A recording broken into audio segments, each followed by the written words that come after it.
How's it going, everybody? Nerds Rising here, and welcome back to the Nerd Cave. In today's video, I'm going to be showing you guys some awesome Ultra League Holiday Cup battles featuring the one, the only Bewear. Now, for those of you guys who have been following my channel for a while, first of all, I want to say thank you very much. If you didn't catch my 100 subscriber special, we are past 100 subscribers, so thank you all very much for your support, regardless of where you came from, whether you just saw my video floating around and clicked on it, or you came from another content creator's channel, or you came from the Facebook group I'm in. Thank you so much for the support, and thank you for your patience as I recovered from COVID the last couple of weeks. Haven't really put any footage out. I upgraded my PC because my old PC was just giving me a ton of problems, so thank you very much for your patience. And if you guys have been coming back to my videos but haven't subscribed, then I would say please do subscribe, because the more subscribers that I can get, it will really help me get my content out to more people. But that being said, let's get into Bewear, because I really like Bewear, and I was going to show you guys some awesome Open Ultra League Bewear content back before I got sick, but instead of showing you that, I decided to use Bewear again in the Holiday Cup, and I was not disappointed. I went on an 18 and 25 run with Bewear, using the team there on the left, and I managed to have all 5 positive sets, and I climbed from 23, like 20s, all the way up to 25, what am I at now, 25, 46, so Bewear is just very, very strong.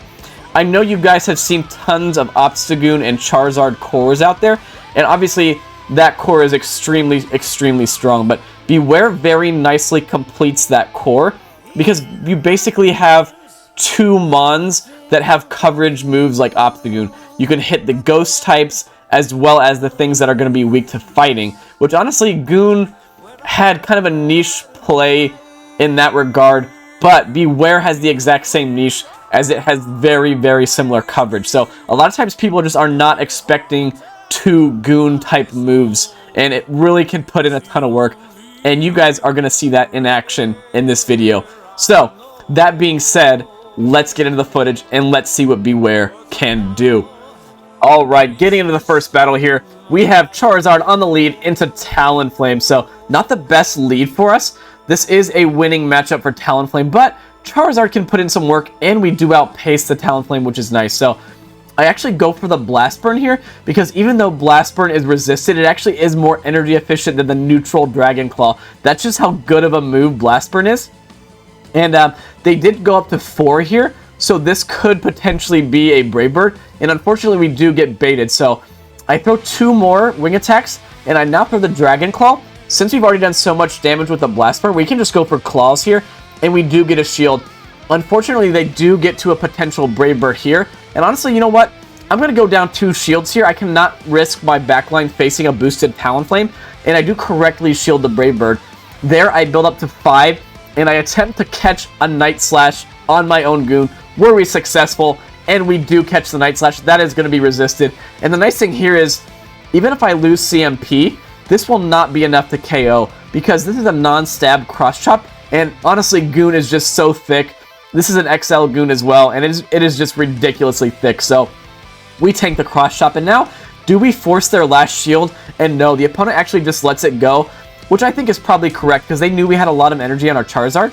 So let's see what they come in with. It looks like they're probably going to wait their full clock, and so are we. And we bring in the Charizard, and they actually bring back in the Talonflame. There, I may have been able to farm down, but I just didn't want to take any unnecessary damage, so I throw 2 wing attacks. I get rid of it with the Claw. What's in the back? It's a Virizion, and normally this is a very nice matchup for Charizard, but we're shieldless, and most of Virizions do have access to Stone Edge, so we're going to have to be very careful with this endgame. I do farm up to 4 double kicks here, so they are now 1 away from a potential Stone Edge. I throw 1 more wing attack. I try to catch. Did I catch the Stone Edge? Or was the opponent making a very nice play? And they actually go for the Sacred Sword. I think the opponent might have known we were going to try to catch there, so he actually didn't throw the Stone Edge, and now he's only 2 away from the Stone Edge, and we just barely outpaced the Blast Burn. So very nicely done by the opponent. Either that, or maybe the opponent wasn't running it, but if they weren't running it, I don't know why they just wouldn't have thrown the Sacred Sword right away. So very nicely played by the opponent there to make that very close. But we managed to get it done with some nice plays in our endgame. So moving into the next battle here, we have a Virizion on the lead. And the opponent safe switches into a Charizard, which honestly, not the best situation for us. We don't have a very clear answer to this. So I will stay in and chip, hopefully get a shield. And we do get a shield with the Claw, which again, Claw actually isn't the best move to go for. But since I got the shield, that's perfect. And we call the Claw ourselves. And as you see, that really didn't do a lot of damage. So we have a shield advantage. We did do some wing attack damage. And now I'm just going to bring the Goon in here to tank all this damage. As you see, Blast Burn does a lot, but Goon can tank it. It does look like they may outpace us to a Blast Burn, so I will consider shielding this. But as you're going to see, the opponent makes a mistake, and he goes for the Dragon Claw straight away. Rather than building up to the Blast Burn and making me shield, he throws the Claw, we tank it, and we outpace the opponent just before we go down. And now they have to make a decision. Do they want to give up their final shield to get switched? And they don't, so now we still have alignment, and our Goon is very low, so they only get one extra turn of energy, which is amazing. And here, I do respect this move. I know it's only a Sacred Sword, but I do want to preserve some health on the Zard, because I don't know what's in the back, and it's a Walrein, so I'm kind of glad I preserved this health on the Zard, but Bewear should be able to clean this game up pretty comfortably. So I throw the Blast Burn one move before they get to the Icicle Spear. I tried to catch, but this is fine because the opponent is now shieldless. And as you see, we're going to wait to throw a superpower because Bewear has an okay amount of bulk in the Ultra League. It has a very similar bulk to that of a non-Shadow Machamp, which it can tank a hit or two. As you see, we do tank those Icicle Spears fairly comfortably. And now at this point, this game's over. We're going to land the superpower. The opponent is shieldless. And even if it doesn't quite KO, which it doesn't, Zard has the Blast Burn, and we can easily wing attack down, but we're not going to have to because we actually win CMP on the second superpower, and now basically one double kick's going to take out our Bewear, two actually, but we've got the Blast Burn loaded, and that is going to be a good game. So tough lead to the opponent, but we had a tough mid game there that we were able to play very nicely. So good game to the opponent. And getting into the next battle here, we are leading Zard into Alolan Ninetales, and this is a very nice matchup, no matter if they're running Charm or Powder Snow, and they actually say switch into a Shadow Gyarados, and I do not have a great response to a Shadow Gyarados, so I will stay in and either chip them or get a shield, and we do get some chip damage, and now they're at half health. And honestly, I bring the Bewear in here because Gyarados does not have a super effective charge move to threaten our Bewear, so we're at the very least here going to either force a shield advantage or switch advantage, because as you see, we do get to a superpower before they get to another Aqua Tail, and they actually shield, and at this point it looks like they're going for the farm down, but we get to a second superpower, and now are they going to give up the second shield, or are they going to go down two shields? And they go down two shields right off the bat, and even though we've lost switch advantage, we now have a 2-0 shield advantage. So what you're going to see me do here, I actually bring back in the Goon, because again, Goon is very, very bulky, especially an XL Goon, and we do not have to shield these Aqua Tails, whereas if we bring in the Charizard, we probably have to double shield. And as you see, those Shadow Aqua Tails still do not do that much damage to Goon. And at this point, I know Charizard's going to have to basically take on the back line, so I come in there just to get a one wing attack head start, and now we have a 2-0 shield advantage with our Zard. And honestly, there's not many things that want to take a Blast Burn from Charizard, and Shadow Lapras is no exception. Blast Burn does huge damage, 2/3 of the Lapras's health, and at this point, we're just going to slightly overfarm, shield the Surf, get to the Claw, and their poor Alolan Ninetales is not going to have any shields to protect themselves from the Blast Burn, and this game is over. So as you see there, even though we lost switch advantage, we were able to give our Charizard a 2-0 shield advantage, and Alolan Ninetales do not appreciate Blast Burns. Will this one-shot? We throw on the CMP tie, and it does it one-shot. Actually, they live with 1 HP. That's incredible. Hats off to the Ninetales there. But we're just going to let Goon do the honors here. One counter takes out the Ninetales, and that's another good game. So well played to the opponent there, but honestly, we managed to work around a tough switch in again. And Bewear held its own there on the safe switch. So getting into the next battle, we have a Gliscor lead. And this is pretty neutral. Our backline doesn't love this. Goon does okay against it, but we're just going to stay in for now. Again, if we can avoid flyers in the backline, that's usually pretty nice. And oftentimes, if there's a flyer lead, their backline will be weak to our backline. So we'll just stay in here, see if we can grab a shield, and they actually do shield. And now I tried to catch the Night Slash. Did we catch the Night Slash? It looks like we did. And we catch the Night Slash. That does no damage. And they're actually staying in here. So I'm just going to go for the Night Slash here. I just want to get some more chip damage. And if they're not coming in right away, they very well could be weak in the back. For some reason, I don't even get an excellent there. Not sure why. But at this point, they're probably going to bait. But I do want to respect the potential Earthquake. And we do get baited. So that's a bit unfortunate. And then they bring in a Charizard. And again, you guys have seen this. Charizard, even though they're resisting the counters, Goon just very dramatically outbulks Charizard.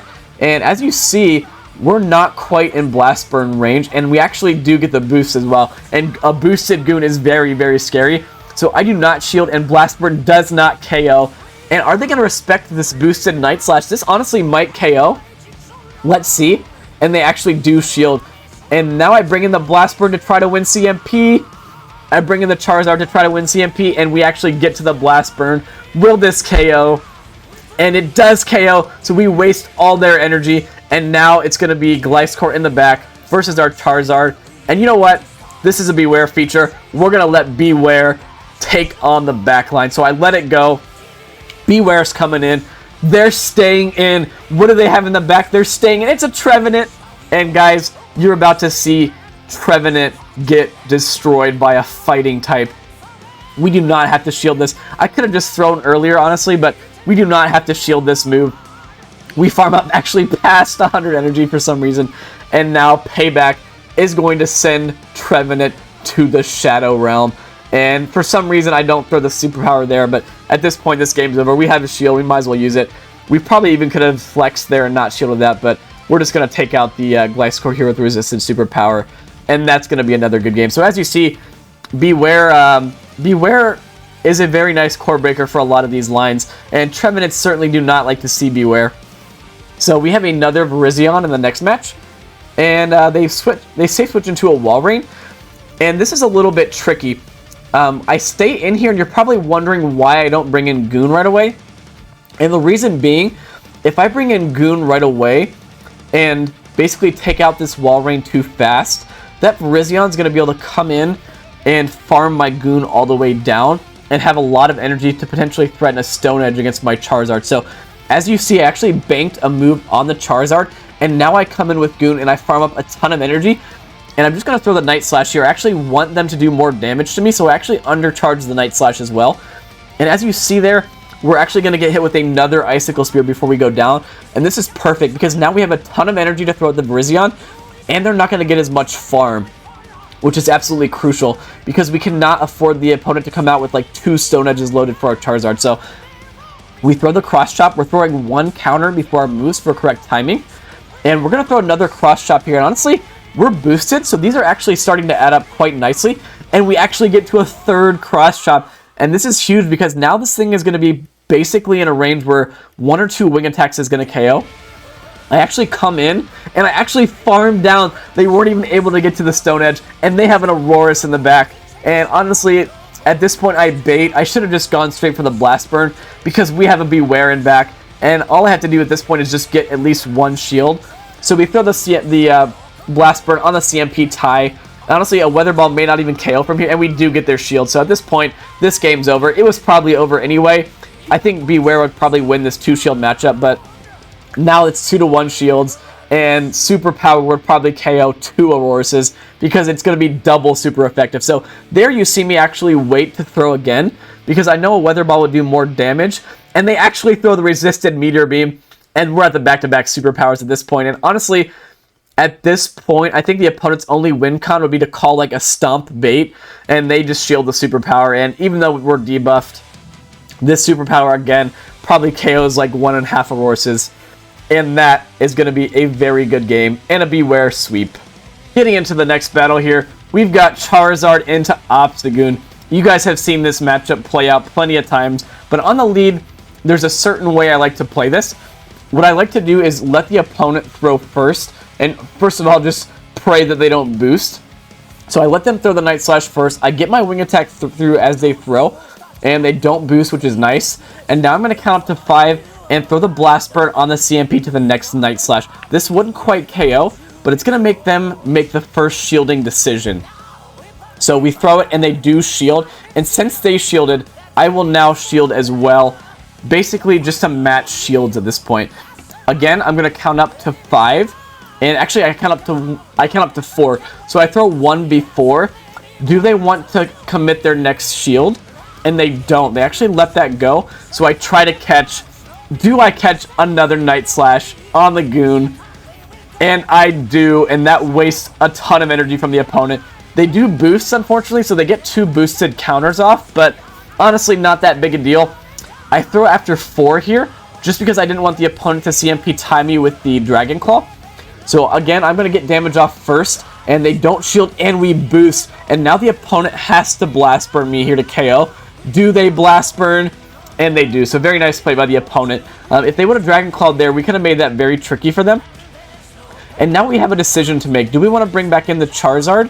And we do. And I actually overfarm slightly. And I throw the Claw here. And what I'm hoping is that the opponent actually shields this so that we can sweep with Bewear. They're not going to be able to farm down. So they're forced to throw a Dragon Claw. And now we've got a shield and a full health Bewear to take on the back line. We bring the Bewear in. They're staying in here. They're going to throw a move. And you know what? We're going to respect this and farm down. And since they're not switching in, this tells me they could be weakened back to Bewear. And it's another Trevenant. And this time, instead of over-farming like a dummy, I throw my payback right away. And this will be easily one-shotting the Trevenant. Boom! We destroy the Trevenant. And we take out the Charizard with a couple more Shadow Claws in. That was not a copyrighted Zionic boom. That was just my own boom. So, no worries. And good game to the opponent there. But again, those Ghost types do not like to see our fighter. Another Virizion on the lead in the next battle.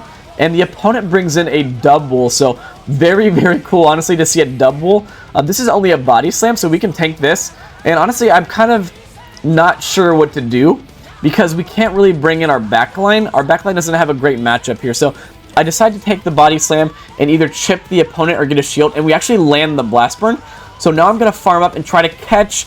And I do catch a Body Slam on the Goon. And even though their double kicks are going to be double super effective against our Goon, we've now done enough chip damage to this that we can tank 2 moves fairly comfortably from this Dubwool. So, again, this is a bit tricky. I'm glad this Body Slam gets off, but I have a decent amount of health. As you see, they're actually stopped attacking. I was hoping to let a couple more double kicks go through, but the opponent wisely stops attacking as well. Because, again, Virizion can now come in here and farm me all the way down, and they're going to have some energy left over to hit our Zard with potential Stone Edge. We do get 2 cross chops off, which is nice, but as you see, they're not even at half health yet. And I do believe they are maybe 1 double kick away from the Virizion. I'm not counting in this recording time here, but I think I was counting in live time. So maybe they were at the Stone Edge. Otherwise, I probably wouldn't have shielded this. And yes, it's a good thing I shielded because they were at the Stone Edge. So past me was doing a better job at counting than future me. And there I tried to catch the Icicle Spear, but I am unsuccessful. Again, I'm going to just keep farming up here. I don't want to... And they actually Earthquake me. Wow. I don't want to throw before they do because I don't want to debuff myself. And there I actually make a very nice play after taking the Earthquake. I throw the Superpower on the CMP tie. And this is preventing the opponent from over-farming. Because as you see, I'm now just going to let the Bewear go down. If I would have thrown the Superpower, they could have potentially farmed down. But as you see, I'm at the back-to-back Blast Burns, and the opponent only has 1 shield. And honestly, they're very near Blast Burn range. I throw the Blast Burn, I throw 1 more Wing Attack, and again, I CMP tie the opponent to another Blast Burn, so they are not able to overfarm it. Unfortunately, it just barely doesn't KO, but I think we should be okay here. They're going to be energy dry after this, so I should be able to farm down. But they bring back in the Virizion, and since they just threw a Stone Edge, they are not able to get to a move. We farm up to the Dragon Claw, throw the Claw, and the Walrein is in farm down range in the back in a very good game. So some very crucial CMP ties there to prevent the opponent from winning that game. Moving into the next battle, we have a Charizard lead into another Obstagoon. So again, one of the most common mons you're going to be facing, and kind of an awkward matchup still for Charizard. So I will play this the same way. We're going to be farming up, letting them throw their move first, and then trying to CMP tie them to their next move with the Blast Burn. Again, to try to make them make the first shielding decision, but they make a savage catch, and they catch my Blast Burn onto their own Charizard. So very nicely done. That still does a ton of damage, but they do resist that damage, which is nice for them. So rather than giving them a chance to call Dragon Claw bait, I'm going straight for another Blast Burn, and we do get a shield back. And honestly, they're at about half health now, so this is not bad for us. And again, Goon is quite bulky. Goon can tank these moves fairly well, so it does do a lot of damage. But we're going to get to this Night Slash, and if they decide not to shield, we can probably farm down before they get to another Blast Burn. And sure enough, it does nearly KO, and this is only a Dragon Claw, so we can let this go. It will get our Goon quite low. We'll have to see what they come in with here. And they come in with a Roserade, so this is going to be a bit tricky because we know they have an Obstagoon with quite a bit of health and energy left, and they have a very healthy Roserade, and our Charizard's pretty low, so we're going to have to play this endgame very carefully. I do bring in the Charizard, and they very wisely take advantage of our misaligned switch clocks. They come in with the Goon, and I do need my Charizard alive to take care of that Roserade, so I do have to shield it. And here, I think you could argue that I should have baited with the Claw. The opponent kind of has to shield, knowing that they have a Roserade in the back, but I do throw the Blast Burn and they shield it, and now they still have a lot of energy. So what I decided to do here is I am one past now the Claw, so I shield that, bank the energy, and I bring the Bewear in. I need to use the Bewear to take out this Obstagoon, and then what I'm hoping is that I can get to a Blast Burn with my Charizard later on, but we're very low on the Blast Burn, or on the Charizard, so we're going to take out this Goon here, and hopefully we can force the opponent to throw, and they don't overfarm too much, and they throw right away. So this is perfect. This is not going to allow them to double up on moves. Unfortunately, it just doesn't quite KO. And now, can we survive one Poison Jab? We survive one Poison Jab on 1 HP. We get to the Blast Burn, and we take out the Roserade. So, wow, very close game. Very, very close game, and nicely played by the opponent there. I think the opponent maybe should have overfarmed a bit more and tried to double up on moves there. But either way, good game. So into the next battle, we have a Dragon Breath Giratina. Not a very good lead for our Charizard. So we do safe switch into Bewear, and we're met with an Obstagoon. So at the very least, we will be getting at least one shield from this matchup. But the unfortunate thing here is after we throw the first superpower, obviously we're going to be debuffing our attack. We will probably be getting a shield here, and the opponent does shield, but another superpower will not be KOing, and the opponent knows that. Even though I only get a great here, even if I get an excellent, it doesn't quite KO, because our Shadow Claws are triple resisted there, so they very wisely don't shield. But the nice thing here is they're quite low. Superpower still does a massive amount of damage, and we should be able to farm down here and only have to tank one Night Slash, and they don't boost, which is nice, and we do just barely farm down. So we do have a shield advantage, and hopefully Bewear drew out basically their best answer to basically a dark or fighting type in the back. So we'll have to see what's in the back. We do chip the Giratina, and unfortunately the opponent has an Alolan Ninetales in the back, and this is a Charm Ninetales as well. So now we just have to hope that we can force the last shield, because if we cannot force the last shield, I'm not sure that Charizard's going to be able to take out this Giratina. So we're throwing very carefully. We're throwing after 4 counters to make sure that they don't sneak a Charm through. And as you see, they're getting low, but we're getting very low. We get to our last cross chop right before we go down. We really need this to KO or grab the shield. And they live on 1 HP, so amazing read there by the opponent. And unfortunately, we're going to have to shield this Weather Ball. And I think that the Giratina will probably be able to get to 2 claws before we get to 3, because they're not in 1 Dragon Claw range. And unfortunately, we are in Dragon Claw range. So we're going to throw 1.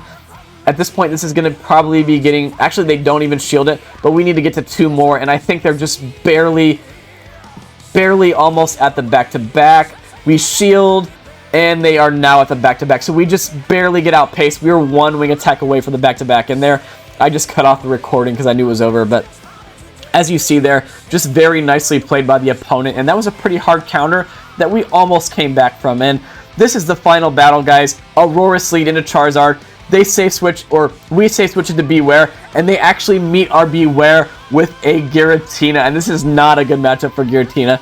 This is a Dragon Breath Giratina, so a little bit worse for our Bewear, but we're definitely going to be able to do a lot of damage and probably get a shield advantage from this. And honestly, I'm fine with the shield advantage here, so I throw the payback. We do get the shield. Can I get to the second payback? And the opponent throws just before I get to the payback. And I think at this point, I'm just going to let my Bewear go down and take my shield advantage. So I likely will bring in the Charizard here, throw a Dragon Claw to get some chip damage, and then I will be bringing in the Goon. So I'll throw the Dragon Claw. This won't quite KO, but it will get the Giratina quite low. And at this point, we're just going to put our trust in Goon. We throw one more wing attack, and we bring the Goon in. I was hoping here to catch an Ancient Power. We'll have to see if we were successful, and we do catch the Ancient Power. So very nicely done there. And the opponent has their own Goon in back. So this is not what I was hoping to see. And I think I will actually shield this, because I believe the opponent's not going to be able to get to another... Yes, we were one ahead there, so the opponent was not going to be able to get to their move before we get to the back-to-back. So they very likely won't shield this, knowing we're at back-to-back. And now they bring in the Tina. Are they going to put their faith in Aurorus, or are they going to shield the Giratina? And they actually let the Tina go. And I know they're nearly out of move. We do get a couple very, very valuable double super effective counters. And now, you know what? We're going to put our trust into Charizard here. We let the Goon go down. And now what we have to do is get to the back-to-back Blast Burns. And we're either going to have to shield a Meteor Beam or call a Weather Ball bait. This is going to be very close. We throw the Blast Burn, and they actually no-shield it. So now we have to farm down. And you know what? I'm feeling brave. I'm calling the bait. And it's just a Weather Ball. We live it. And are we going to be able to farm down before they get to the back-to-back? Our wing attack does go through. I believe they are a couple short. And one more wing attack takes out the Aurorus. And a very good game to the opponent. So, thank you guys again so much for watching. I had a lot of fun using this team. And if you guys are looking for a kind of spicy, very strong Mon that core breaks the ghosts and the things that are weak to fighting, I honestly think Bewear has a lot of play, and it may be the Pokemon for you. So give it a try sometime, and let me know if you had success with Bewear like I did. I've honestly been using Bewear all over the place, and I truly do think it is one of the most underrated Mons right now in the game, just because of its unique typing and very unique coverage on the current meta. So that being said, thanks again for watching, guys. If you're enjoying the content, please do subscribe to the channel, because as you know, the more subscribers we can get, the more Pokemon my wife will let me play.